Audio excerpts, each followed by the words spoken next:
குறைச்சி எரியும். தமிழையே மலையாள மாதிரி இழுத்து பேசுவா. யோ பேகருக்கு வரும்போது ஒரு ஒற்றுமையா இருக்கியா, ஏன் அடிச்சுக்கிறீங்க?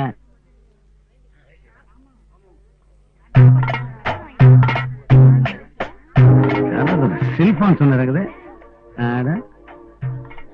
இதுக்கு நான் அடிச்சுக்கிறேனப்பா.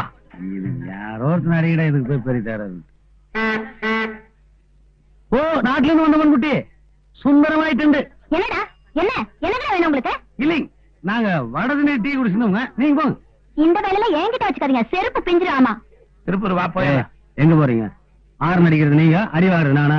ஆளுகளை பாரு இருங்க, அவனை மட்டும் பாத்துட்டு போலாம். வாமா வாங்க வாங்க. நல்லா இருக்கீங்களா? ஏய், மூணாவது யாராவது வந்தா நான் தான் ஆறு நடிப்பேன்.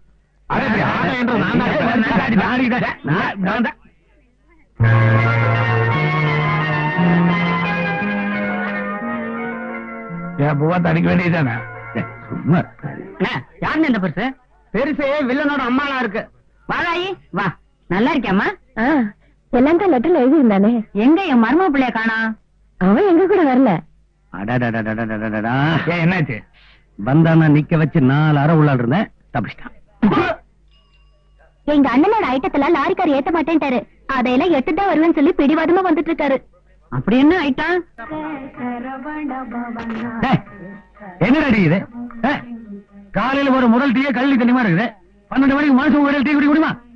அதனாலதான் முதல்ல உனக்கு கொடுத்தேன். இந்த உங்க முதலாளி கிட்ட சொல்லி ஒரு டீ மாதிரி ஒரு டீ போட சொல்ல. இத பார்த்தா டீ மாதிரி தெரியலையா? கடன் டீ குடிக்கும் போது இவ்வளவு ரப்பா பேசுறீங்க, ரொக்கம் கொடுத்து டீ குடிக்கணும் இவ்வளவு ரப்பா பேசுறீங்க.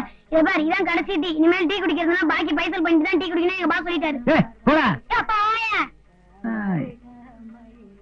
காலெல்லாம் டீ கடை வச்சுட்டு பெரிய பிரைவேட் லிமிட் இருக்க முடியாது உங்களுக்கு. பாஸ் சொன்னாராம். வாடா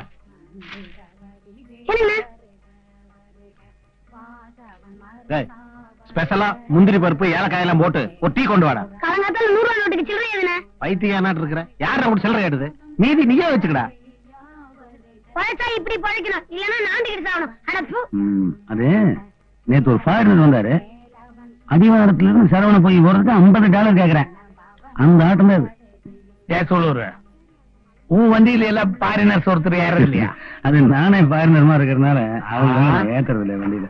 உன் மூஞ்சிய வெளியே காட்டிக்கிறாத. என்ன அதுக்குள்ள தூங்கிட்டியா? ஆமாங்கண்ணா, தூங்கிட்டுங்கண்ணா. டேய் திருப்பூர்காரா, இந்த கடுதாசி வந்து 2 நாள் ஆச்சு. கல்யாண நெருக்கடியில படிக்க மறந்துட்டேன். இந்தா படிச்சு சொல்லு.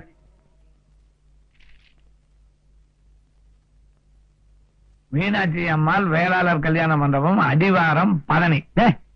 விவரத்தை படினா விலாசத்து படிச்சுட்டு தான் பாரு வேலைக்கண்ண. இந்த அப்படியே நீ படி. எனக்கு ஸ்பெல்லிங் மிஸ்டேக் வரும். பிரியமுள்ள அத்தைக்கு பாசமுள்ள பாண்டியன் எழுதி கொண்டது. அத்தை, எங்க அப்பா வாங்கின கடை அசல் பூனை மாதிரி தான் இருக்கு. ஆனா வட்டி பூத மாதிரி ஆயிடுச்சே. கடங்காரங்கள தாங்க முடியல. அதனால நிலப்பழங்கள் எல்லாம் வித்து கடனை அடைச்சிட்டேன். ஏன்னா கடன் இல்லாத மனுஷன் தானே கவலை இல்லாத மனுஷன். அம்மாவும் தங்கச்சிகளையும் கூட்டுட்டு நான் பள்ளிக்கே வந்து செட்டில் ஆயிடலாம்னு இருக்கேன். ஆகவே இனிமேல் கல்யாண மண்டபத்தை யாருக்கும் வாடகைக்கு விட வேண்டாம். அப்புறம் நம்ம கதி ஏங்கலவே யார் அந்த கடங்கார?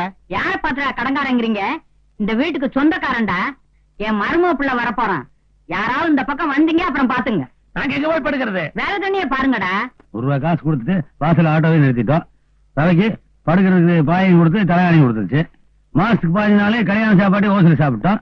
இனி இந்த வாழ்க்கை எங்கேயும் கிடைக்கும் இந்த பள்ளியில? பேச்சுலர்னா வாடகைக்கும் கொடுக்க மாட்டாங்களா? பேச்சுலர்னா நம்ப வேற மாட்டானுங்களேப்பா. வயசாகி போச்சுல. அப்போ இனிமே நீங்க எல்லாம் நீங்க தாஜ்மஹாலை விலைக்கு வாங்கி தனியா தங்க போறீங்களா? செருப்பு பிஞ்சு போற நாய். எழுந்துச்சு போங்கடா. வந்துட்டானுங்க. காலம் போன கடைசியில் நமக்குன்னு ஒரு வில்ல வந்து சேர்ந்திருக்கிறான் பாரு. ஆரவன்